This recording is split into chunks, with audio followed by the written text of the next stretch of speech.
Hello, everyone, and welcome back to 92,000 Hours. We're nearing the end of the season. Only 2 episodes left. I hope you've spent some time listening to our prior episodes. Our focus on Changemakers has been incredible. Listening to people from the fundraising, philanthropic, and nonprofit communities has been really fulfilling for me, and I hope it has been for you. We've heard from experts who have talked about everything from devotion to dignity to connection and trust. And today we will hear from Dr. Sarah DeMark. Sarah is the Vice Provost for Workforce Intelligence and Credential Integrity at Western Governors University. And while that title is a mouthful, what it means is she works on some really innovative and cool ways to make learning more accessible and to create degrees and pathways that lead to jobs. She leads an innovative team and speaks nationally and internationally about learning, work, and the future. She has a PhD in educational psychology from Arizona State University, and she sits on numerous boards and advisory councils. And today, she will speak with us about optimism.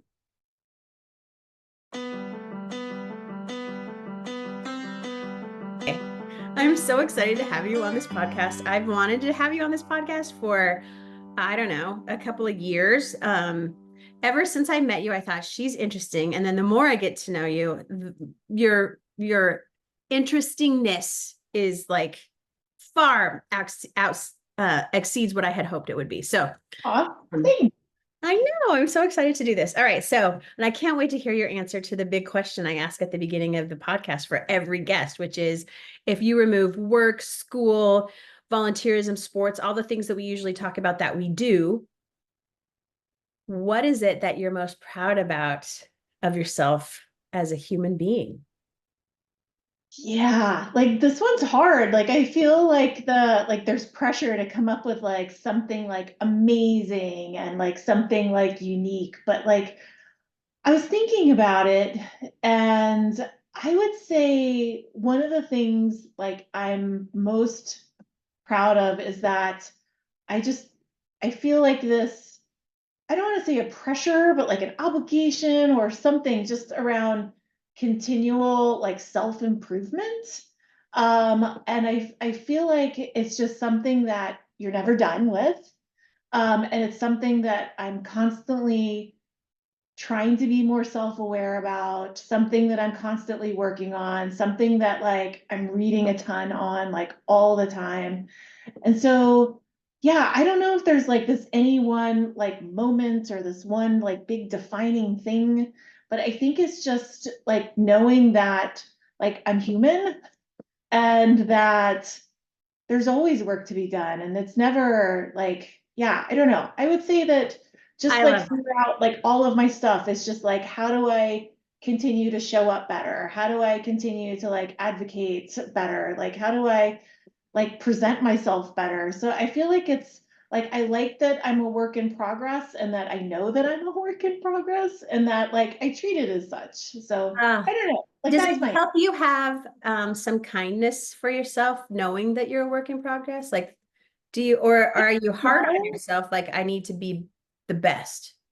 I would say I'm hard on myself, maybe not so much at work, but I would say like more like in personal life stuff. Like this is dumb, but like I play tennis, and that of course is like also like, you're never done at improving, and I've got like many things to do there, but like I'm so like I talk to myself like in my head and sometimes out loud in ways that I would never talk to anybody else, right? So like, and I recognize that, and it's still like one of those things that it's hard to stop. So I feel like there's, like many people, there's just constant chatter Yeah. going on in the back of my head, and usually it's good, but not always. And I try to recognize when it's not and just be like, wow, like that's not great. Like, how do you like, how would you like, because I don't like playing singles because I think that's lonely. Yeah. And Yeah. so, like, I play doubles, but I would never talk to my doubles partner like that. And so it's like, why is that okay to say it to Talk to myself yourself. when I would never say that to somebody else? And I so, love that you're doing that with yourself because gosh, that's right. Like we're for hard on me, ourselves in ways that are so like just cruel. But also the fact that you're looking at it in terms of like some curiosity, like why am I doing that? And would I do that to somebody else? no, no, never. But yeah, I don't know. Like, I think we're very hard on ourselves. And I think the self-talk can be incredibly negative. And I kind so, of like that you talked about though, like that you talked about it in terms of self-improvement more than, and it's interesting because you're an educator. And so like people say lifelong learning. So this isn't even like, what's the difference to you between self-improvement and lifelong learning? Is there a difference? Is it the same thing? yeah, I think with lifelong learning, I mean, it could be about like technology or, something that's a little bit more of like a hard skill.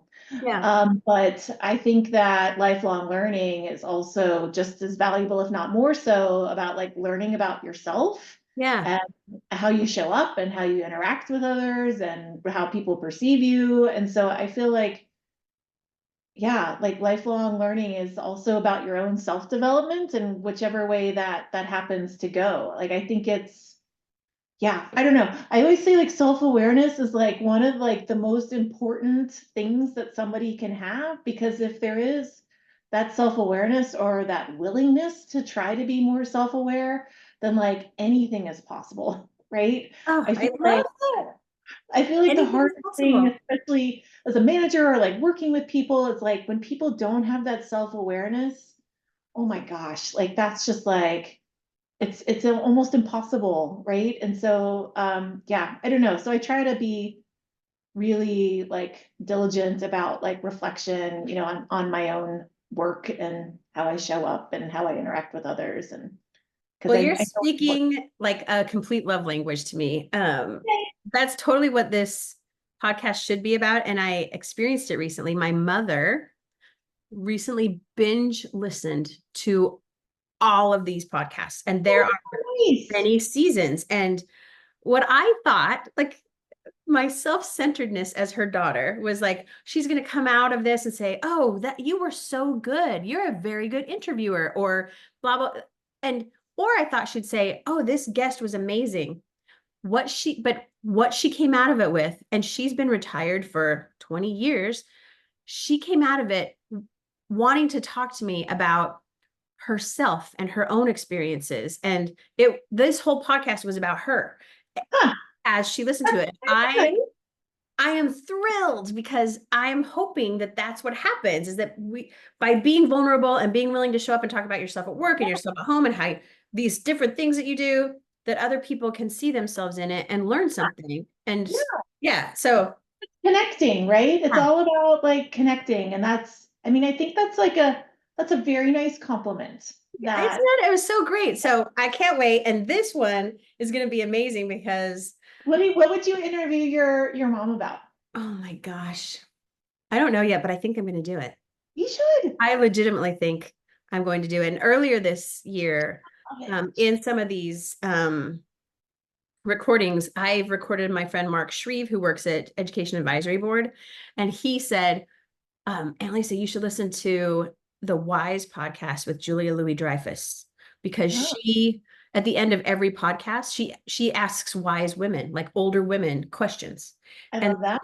at the end of each one, she calls her mom, and then they talk about the subject a little. And I was like, that is lovely. That's so lovely. So I would, I might talk to my mom about wisdom, like Yeah.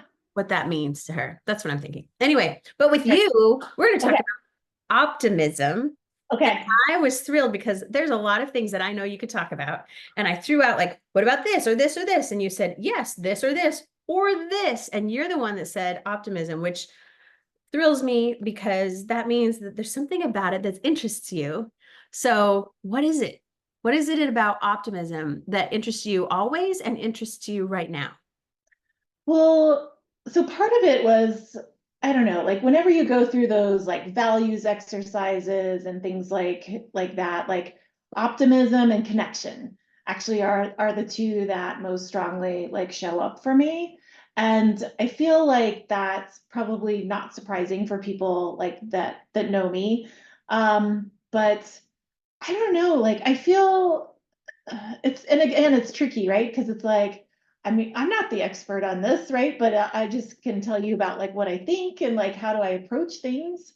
So it's a little bit like, I don't know, it's like, who does she think she is talking about optimism? But like, but this is how I like approach things. Like it's, I feel like it's always going to get better, right? I mean, and there's going to be some things that totally suck, and there's going to be some things that you wish like never happened or would happen differently. But I think if you approach it from like a point of learning, a point of growth, and that's hard. Like, and I'm saying this like it's like, oh yeah, you just do this and everything's better, but it's not, right? But I think you have to like maybe it's like that aspect of hope, right? Where you think that, okay, no matter how crappy like it seems now, like it will get better, you will get through this, if things might be different, but like there's a path. And I'm also like, I don't like ambiguity and I don't like not knowing. And so like it drives me nuts, right? And so like anytime, like if you think about like going to a doctor's appointment or something and you have to wait for like tests to come back, like that's the worst, right? Because it's like I just want to know so I can like make a plan and like figure it out and move forward. But like that like sort of limbo kind of piece like is hard because you can't like where do you go from there? Because you don't even know like where you're pointed. So I love having like enough kind of information that like it's like, okay, yes, this sucks.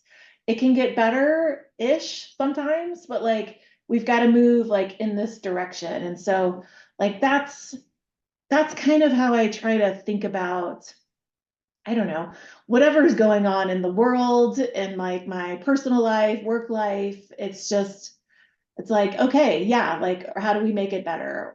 So, and sometimes like That's I feel like that glosses over things, and sometimes it like feels sort of dismissive of like real life stuff or real life challenges. And like I do get that for my self-awareness. But and so some of it's like a coping mechanism too. I think it's like I can't stay in this muck. Like yeah. I have to get myself out of it and I want to bring everybody else out of it too. And so some of it I think is just like my own like mental self-preservation, just to like not stay just like stuck in like, yeah, the yucky garbage that you don't want to be in. That's really interesting. All of this way that you have been describing what optimism means to you, and especially as a leader at work, because as I was reading a little bit about optimism, that's a real thing. That when people surveyed for optimism at work, more leaders have optimistic tendencies. Um, and I like, does that resonate with you? Do you see more, and do you see more leadership? And then I'm going to have two parts to that question. One is that, like, do you see Okay. optimistic leadership, whether at your own place of work or at other places of work where you work? And then the second would be the planning. Like, in some ways, that makes so much sense to me because we talk about leaders as visionary, and maybe what you just said is that optimism bias coming out of them to say, like, I'm getting us out, I don't like the muck, I'm going to create a vision to get like, I mean, Yeah. that's a really interesting way to think about it that I've not thought about visionary as. So anyway, thoughts?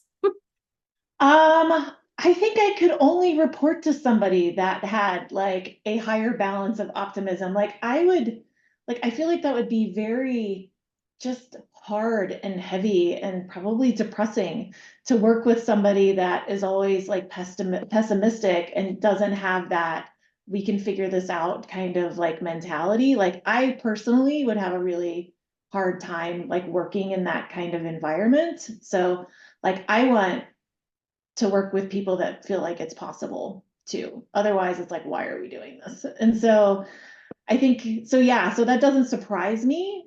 Um, and like for me, it's something that's like incredibly like important. And so it's something that like I definitely try to cultivate like within my own team and my own friends and my own groups, but also like, yeah, I think I would struggle in an environment that wasn't. And then let's see. So your second question is like, and that's kind of like if I think about, and we're supposed to be talking about things like more than just like worky work, but like even if I think about like goals, like I always talk about like to my team about like sometimes like the way you think you're going to get to a goal like doesn't work, right? Another group can't do stuff. There's other constraints. There's things beyond like your control. Like that's okay, and you kind of have to expect it. But like, how else can you get there, right? Like maybe like your path from like A to B like got totally disrupted, but like what's another path you could take? Like what's another way that maybe you could like kind of think about it? You can still get there. It might be a little bit harder and maybe you don't get quite as far, but I think if you have more of that, again, like that willingness to like kind of get out of the muck and like figure it out, then like you'll get there, or at least you'll start making progress like in the right direction. And so I do feel like that's important to kind of have that sort of North Star and also the belief that you can make progress towards that. I read an article in Fast Company magazine about optimism at work, and it said that optimistic employees are like 103% more inspired at work. Huh. Um, and then they also, which is lovely, like you want to be around people who are feeling inspired at Yeah. work. Then they also said that you could hire for optimism, but then they didn't really explain how. So Yeah. do you think that's a thing? And like, do you have any thoughts on that, or have you had any experience hiring for optimism? I just think that's fascinating. That's hard, right? Well, and Ah, it's like it's funny that you ask that because like there's this tool that we use, like it's called like five dynamics, and it's it talks about like sort of where your energy is and whether you're explore, examine, excite, or execute. And you kind of want to balance like on your team, and which is great. But one of the things I just realized is my team that I just like kind of put in place for like leadership, they're all excite. I'm an excite. And so like I think I did it. I don't think I meant to do it, but like I think I'm like, and I know I'm supposed to have a balance. Like I know I'm not supposed to yeah, hire people that are you're like me, attracted to like those kind types. of nervous that I just might have, but yeah, I've got a team of people that are excite, and I like that because I like the energy of it. I love the let's figure it out kind of like sort of aspects of that team culture. It's like incredibly supportive, and it's just I don't know, it's a great dynamic. So I think I did overhire for For optimism. optimism. Maybe I need like a healthy bit of skepticism in there. But yeah, like it's so yeah, I it's funny that you asked me that because I've just been reflecting on that over the last like week or so, and I was like, oh, okay, like hopefully this is okay. How can you tell, like, how can you tell if somebody's optimistic? I feel like it's talking about the future in a way that they see as being achievable. And so I think it's like setting like a really compelling, like exciting vision, but like having a plan on how to get there and to make it happen, right? So I think it's one thing to be like, okay, like I'm optimistic that this is going to turn out. It's like, okay, like you can, and that's great too, but that seems very passive. Like I want people to have the vision, but at least the starting of a plan of how to like move in that direction. And so maybe that's a little bit of like, well, I have this vision, but somebody else, it's up to somebody else, or like I don't know what to Yeah. do with it, or that's never gonna happen. So like I feel like a lot of it is sort of matching that I hate the word can do, but I'm trying to think of another word for can do, but it's like matching that like we can figure this out kind of like energy with like a really compelling, exciting vision. That's like the discussion of growth mindset. It feels like what you're talking about is like people who have a growth mindset are more internally wired also to be optimists.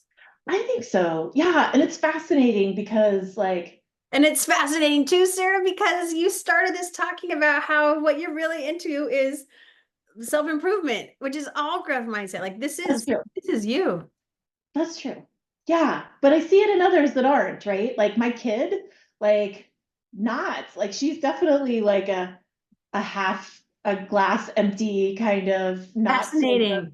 mindset. And it's like it hurts, you know? And Yeah. so it's like, and so you wanna like I think she's definitely kind of like shifting like a little bit more in that like direction towards more like growth mindset. But I feel like if you are wired one way or the other, she was definitely wired in a fixed mindset, glass half full kind of way. And it was hard. Like it was hard. That's really brave of you to share. And also, I mean, what can we learn from that in terms of here's someone who isn't optimistic naturally, Yeah, um, who's like one of the most important people in your life. I know.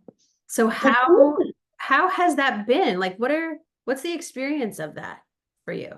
um, it's been really difficult in that like I see things that she doesn't see or that she doesn't want to see or that she just can't see. And so it's a lot of like conversation like about that, but it's hard like hearing this from your parents, right? Like your Yeah. parents are always going to tell you you're great and that you're Yeah. like, you know, you're doing good things, but like and so like she yeah, I think she sort of dismisses it because she feels like that's just what every parent says to their That's kid, your but job to say that to me. yeah, exactly. But like I remember like she took like I don't know some standardized tests in like somewhere in K-12 world and she scored really high in math and she had a very low sort of like self-confidence like in math, but she's always been really good in math. And so I was like, objectively, you're good at math.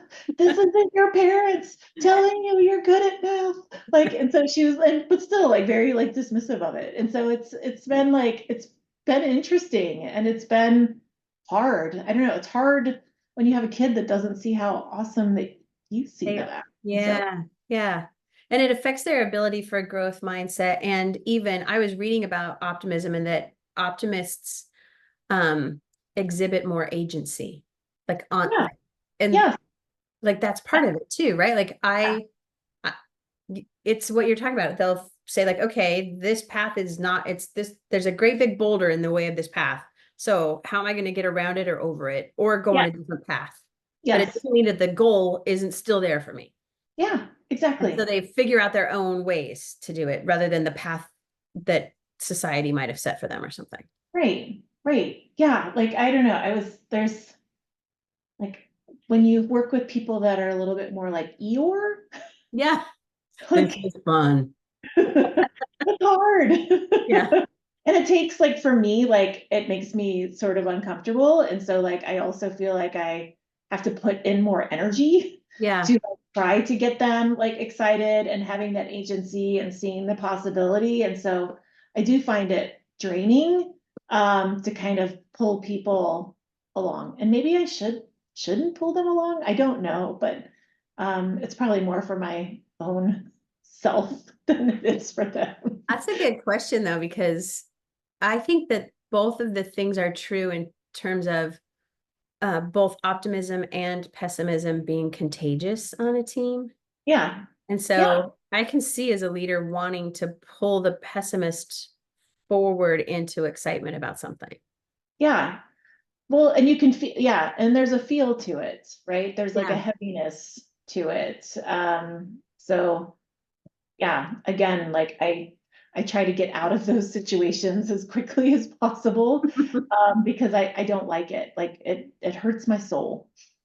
All right, so let's talk a little bit about, I always mess up his name and now I can still, I even look it up because every time I read books by Simon, I would say Simon Sinek in my head. So that's how his name is to me. And I think it's wrong.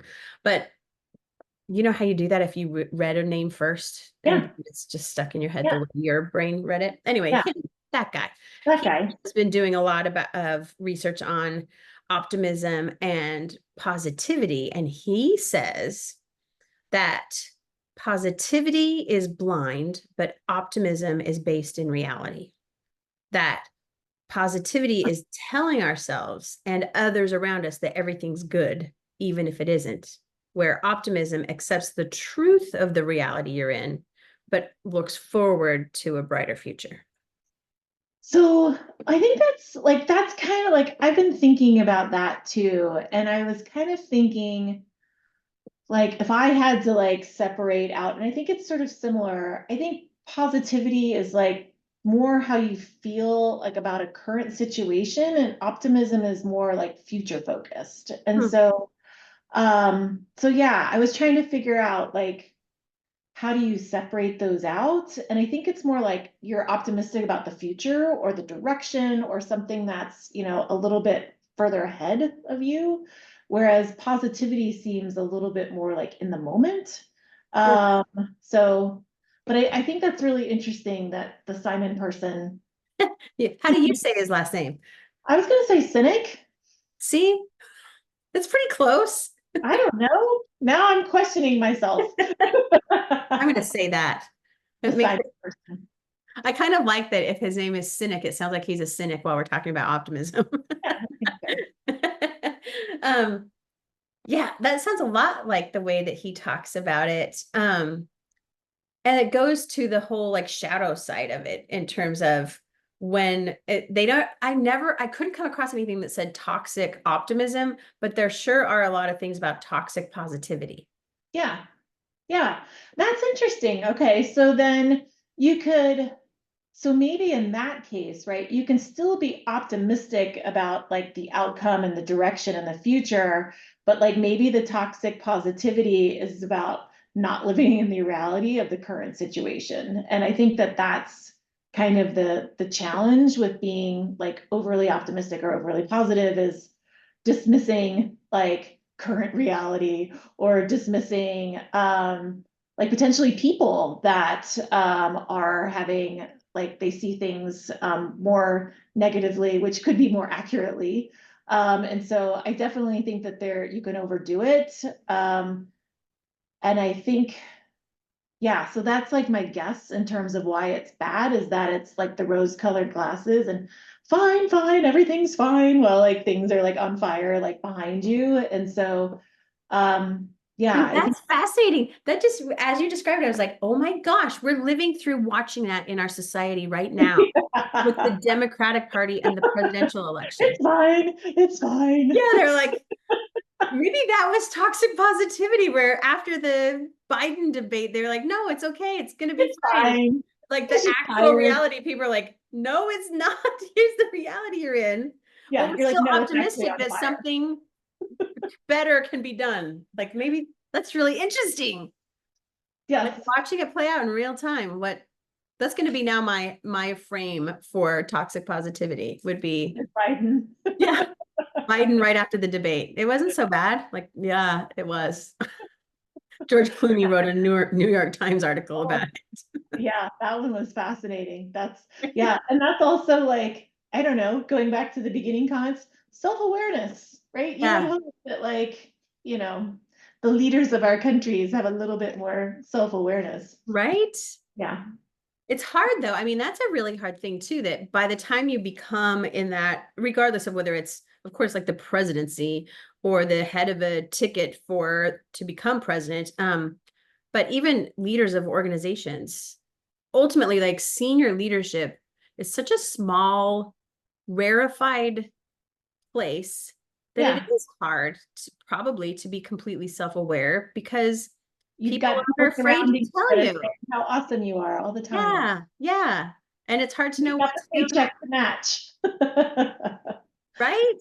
That makes it a difficult place to sit, and something that like it would be good for leaders to find like the people they can trust, Yeah. tell them the truth, and to be a person that is brave enough to tell a Yeah. leader the truth is really, really Yeah. hard. Yeah. Yeah, Yes. fascinating. So I have to bring this up because as I was doing research, I'm so excited. I Googled optimism at work. Okay. And the really cool thing about that is, and I'm going to reference her, is that in my PhD program, I had a friend in my PhD program named Sarah Frost, and her Okay. dissertation was on optimism at work. So it showed up in my Google results. So shout out to Cool. Sarah Frost, like well done. And here's what I know, right? Well done. And it's Sarah's are all about optimism. This is really interesting. And I love your thoughts on what she created, like a measurement and scale about how to tell if you have optimism at work. Okay. Um, these are the things that she talked about. There are 1, 2, 3, 4 aspects to it from her. Okay. And the first one is, I love it, is called empowered connection. And look how you Okay. started with connection, which is a cooperative interaction with others that promotes a sense of safety, confidence, and competence that allows people at work to take risks. Okay. I like it. Does that align with you? Yeah. So that's Yeah. her first one. I would say this almost sounds like the Maslow's hierarchy of Yeah. like you feels like you have to have that as a pretty stable foundation for you to, oh Have an my God. optimistic team. Yeah, Yeah. yeah, yeah. The second one is joyful engagement, um, which is a positive, hopeful, and fulfilling experiences that command your full presence in the activity. Oh, I like that. I like that too. I just like, as I read this, and I mean, full disclosure, Sarah, I've had a chance to work with you and members of your team, and that is them. I feel like they feel very empowered. They're all very connected to the work and each other, Yeah. and they're excited about it. And like, I've never seen so many people who are so like, who are fun in meetings. Like I'm in meetings with them and they put in little fun things in the chats and they notice something about another person and they put it in like Yes. We have a it's strong meme game. yeah, they really do. In fact, actually, that was one of the things we were joking about as being, something we need to embed in our interview criteria is like, hey, I just sent you this meme. How would you respond? So, That's awesome. Um, then it says, but I also really like, by the way, like that idea of your full presence in the activity. yeah, Like for me, that's so meaningful that like to have people who are so excited about it. And I would think that in the past, my team has told me that I clearly hired for mission, but I think underneath it, I was trying to get to that. Like, are you going to be fully here? Like, do yeah, you feel it? yeah. But that's important though, right? I mean, I think it's hard to have the full like presence if you're not aligned and bought into the mission. So I feel like what you were just saying is like also step one, right? Or else they're not going to engage and they're not going to feel connected and They're they're not not going to going have to fun show while up. they're at it. Yeah. I think that joyful thing. And then the third thing she says is the leader of the organization practices optimistic leadership by seeing what's good and amplifying it for both in themselves and in others in their workplace. I That's try. love. Yeah, I agree. You do that. And then it says organizational optimism infuses the culture of the workplace. Optimism is at the center, and employees are encouraged to see, focus, and feel the good in themselves and in others and in their work, regardless of the circumstances. Even if you failed, you get to see like you did good here and here and here, and the Yeah. effort is worth celebrating or Yeah. whatever. And we learned this, even though it didn't kind of go as we thought, we still learned a lot. And so, yeah, I like that. Good job, Sarah Frost. Right? She did a great job at this. So then my next question, given that we were talking about Sarah and that she did this work in her PhD program, and it seems to resonate, do you think you can learn optimism? I'll say yes, but like I think the hard thing would be like I'd say yes, you can. And I do think that some of it's like, I mean, it's a mindset, but there's also a skill. Like to your point, right? You were just listing out specific criteria of things that you can do to kind of foster that. And so I do think it's something that can be like learned. I think like the challenge though is that it's like if it doesn't feel authentic, like it's not gonna work. And um so yeah, I think that would be like you have to find it in yourself. I think to be able to kind of show up and lead that within others, if it doesn't feel authentic and feels sort of fake, like I don't think that's going to go so well, and I don't think the team is going to follow along.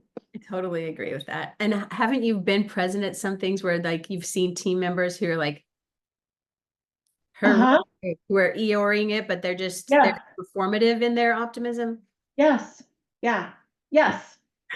And And then then it they're takes it back channel away. after meetings and saying like, "Oh my gosh, can you believe we're having to do this?" and blah blah blah. Yeah. So yeah. So I think that How do you handle something like that as a leader of an organization? Like what's an opportunity to do something about that when that's happening? I think a lot of it is like, I mean, because usually I'll say the Eeyores, like, I mean, again, right? I mean, it's not always like sunshine and rainbows, right? Yeah.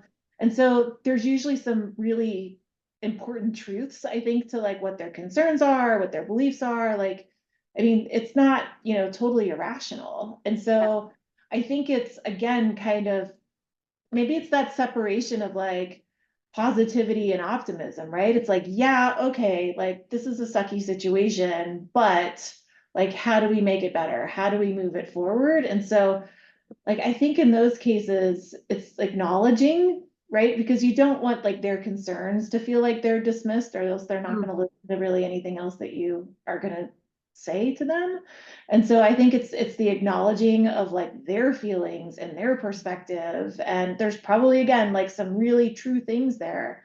But then it's kind of like, okay, yes, like here it is. Like how do we move it forward? And so like yeah, so I think it's the acknowledgement.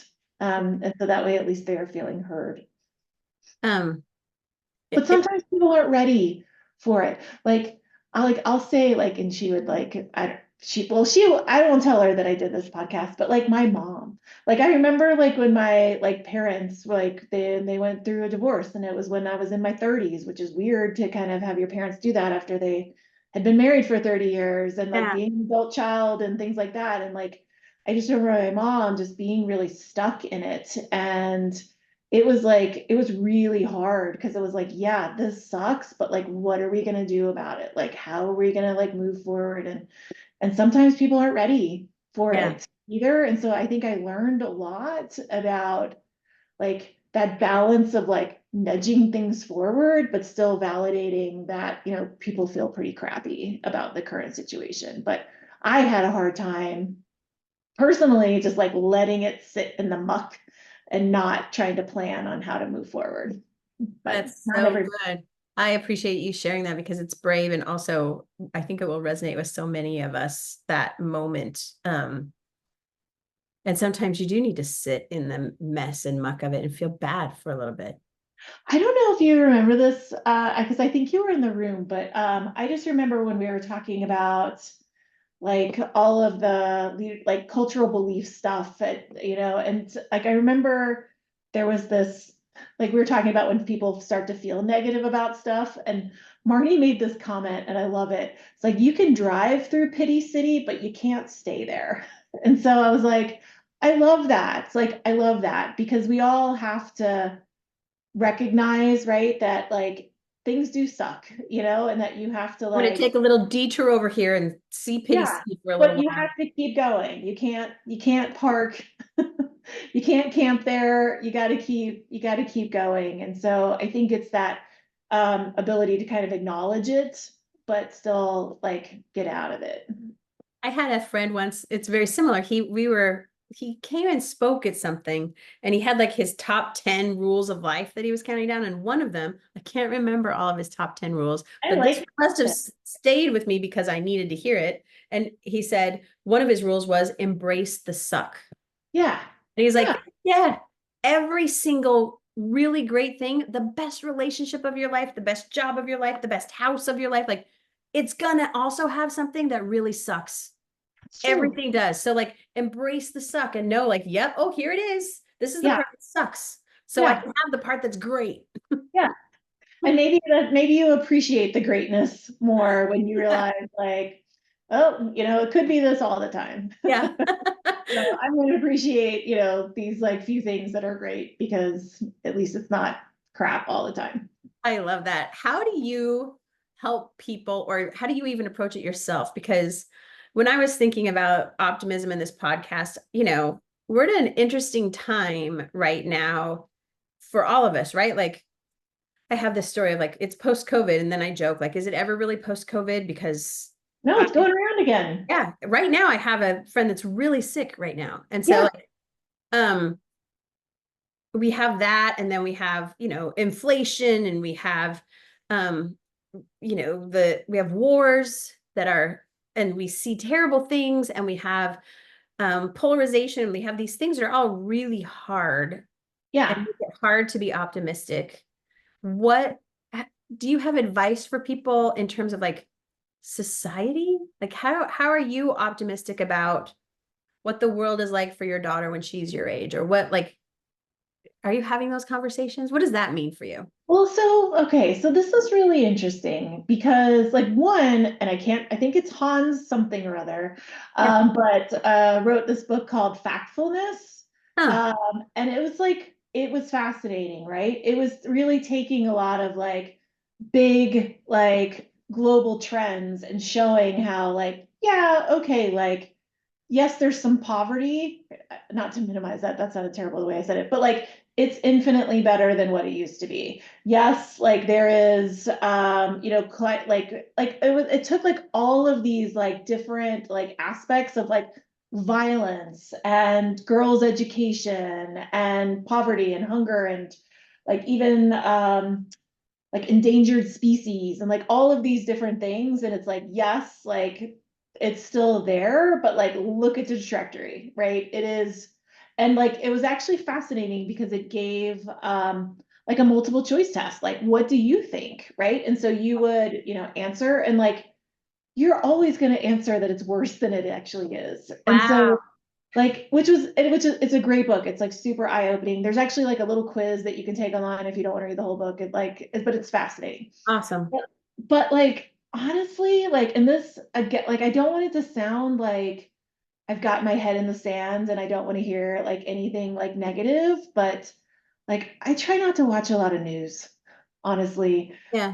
I feel like it's always negative, it's always going to skew negative. Like that's how people get sucked into it. And so I have a couple news feeds that I get like every day. Like I scroll through them, so that way I have like a general idea of what's What's going going on? on. I Yeah. don't click deeper into them because like It'll it's hurt. yeah. And so like so I feel like I'm like, informed enough to know what's going on in the world, but like I can't get like sucked into all like the negative like news cycle. It's never ending. And so I do try to like really limit how much I dig into the news. I love that. I think it might be something we all have to learn and think about when we find our social media algorithms are skewing negative. Like there's something we need to take a break or something. Well, I'm only on Instagram. That's the only social thing that I follow. And it's basically just like videos about food and like funny dogs. So like so I don't even think I A get, joyful place for you. yeah, I don't even think I get news like in my social media account because they're like, yeah, just show her videos of dogs. Like that's, Which is good. I love that. I have my last question about optimism is, do you think it's important to feel optimistic about yourself? yeah. Talk to me about how you do that. Like what is and what could you share with our listeners about how they can feel optimistic about themselves and their own lives and their own circumstance? I mean, I think a lot of it's perspective, right? And that's like, I don't know. This is probably not like the best like thing, but you're like, it could always be worse, right? Like it could always be worse. And so like anytime like there's stuff that's like, going like it's like, okay, yeah, this sucks, but it could be worse, right? And so I think a lot of it is just being realistic that maybe it's not where you hope to be or what's going on, but like it could be worse, right? And so like it's like I was just listening, I don't remember what podcast it was, but I was just listening to this podcast and it was like talking about people being frustrated that they put on all of this weight during the pandemic. It's like, yeah, that might suck, but your body got you through the pandemic, right? So Yeah. like be grateful for that. And so like I think there's just like things like that that you kind of have to like remind yourself to like put into perspective that um, like we're There's some here, right? gratitude. There's some Yeah, gratitude we could have. yeah,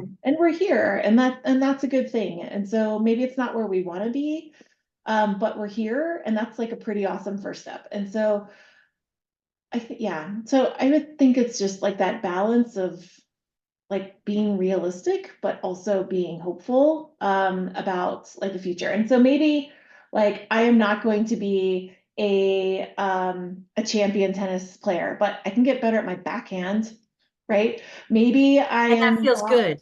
yes, right? And it seems like doable, right? It's like something small, feels big, but it's something like I can focus on. Or like I am crappy with confrontation and I will try to avoid it like the plague. But like I also know that if I do these steps, then I can address it when it's important, right? And so I think that and it's not like I don't want to be like confrontational all the time and be like, yeah, I'm winning, right? It's like, but it's like, do you show up like when you really need it, when it really matters, right? Like not every day, like you can eat garbage like here and there, right? But like when it really matters, are you eating like the things, that was a dumb example, but like, are you doing the things that you should be Yeah. doing Yeah. when it really matters? And so, because nobody's perfect. And so I think it's also just being realistic and giving yourself some grace. Thinking about it, things in relative terms. Yeah, it's not I perfect, love but it's that. better. No, that's really good because it helps me think about that too. The idea of being optimistic about yourself is like it's by taking the similar long view, Yeah, like that you're giving to other things that you might be optimistic about. yeah, yeah. And like and pick one small thing, just like pick one small thing that you can like that's important to you, that you can make small steps, in terms of improvement. And so I think it's And then write your own factfulness book about yourself. yes, exactly, like a multiple choice test. Exactly. That's amazing. All right. So tell me, um, uh, as we think about optimism, I'm wondering, for you, does optimism have anything to do with any mentors that you've had in your life? um Because I'm going to ask you the question yeah, about, like, a- as you know, I believe in mentorship, and I actually believe in it in terms of people may not even know that they're your mentor, and that's yeah, also beautiful. yeah. And so um, I love to give time to my guests to honor somebody in some like who's been a mentor to them. So I'm curious about whether or not whoever you're going to talk about has any kind of optimism in them as well. All right, so this was, gosh, I would say maybe 15 years ago.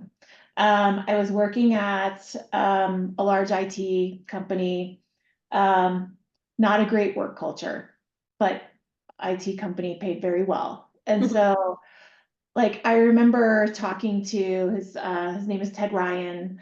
He's like amazing. He has a bench with his name on it, like in Central Park because he's Wow. amazing. He was like he taught ethics at Duke. Like I mean, like it's like you have to be a pretty good person to be like teaching ethics, I think. And so like just a really just genuinely good human.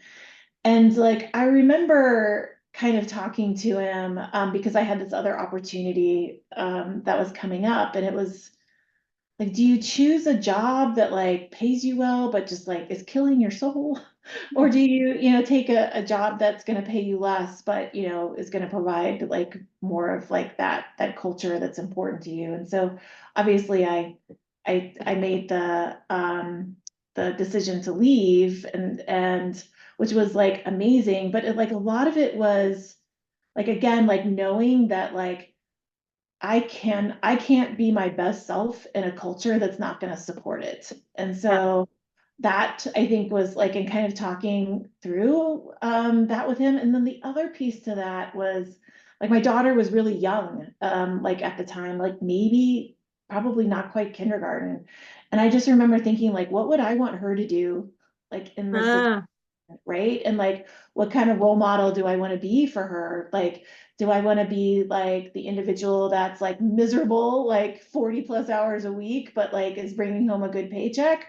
Or do I want to be the person that, is still getting paid well, but is doing something that is meaningful and important with a group of people that sort of share like that passion. And so like if you say it out loud, right, at least to me, it feels like a little bit of a no-brainer, but it like really kind of having that conversation about like understanding like what was most important to me, like how do I want to show up for my daughter? What would I want her to do? Like how do I want her to see me in making those choices? And so like, I don't know, like that's probably like one of the first times that like I was really able to kind of talk through what I thought was a very difficult conversation with somebody that, wasn't like my dad, or like, even though my dad is awesome and like, also like a great mentor, but it was just like, and to have him like care about me and my decision and my well-being. And like, I mean,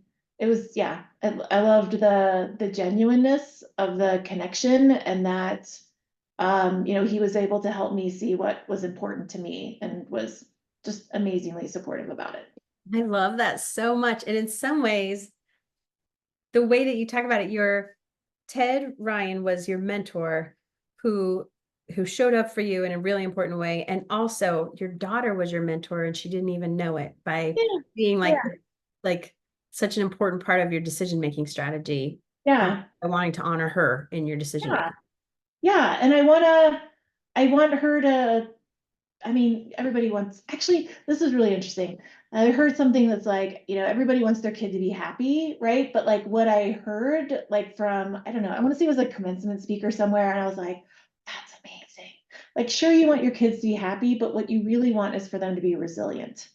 And I was like, that is brilliant, because you're not going to be happy all the time, right? There is going to be the suck, the crap, the muck, right?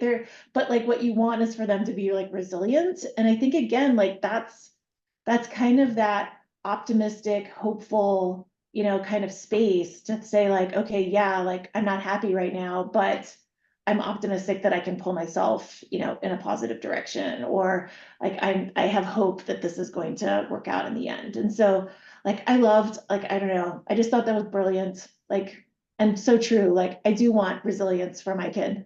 So That's beautiful. It's like so beautiful that I don't even know why it started to give me weepiness, because I was thinking like that's like it's simple and profound. And often those most profound things are like, oh yeah. Oh yeah. yeah, yeah. That's the thing. So let's Um, be resilient. that's amazing. Thank you so much. Like this is, I think, where I want to stop, because I think that's like the thing we want to say.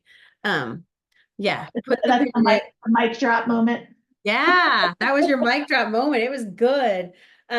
Especially about all of it, like you brought it back to optimism in the end too, about those moments. And so, goodness, I'm so grateful to you. And I feel like gratitude plays a big piece in being able to be optimistic too.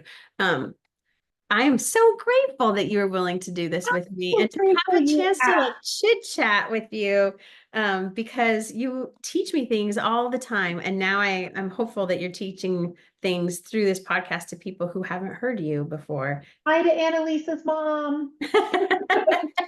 And the good news is there's a whole bunch of people listening. So, and our listenership is growing and growing. I just did a media kit for the podcast to show that we have over 5,000 downloads. So people are That's listening. awesome. That's Yeah. awesome. Yay. Woohoo. And a lot of followers. So we're getting there. Thank you for everything. I Thank appreciate it you so for much. inviting me. This was fun.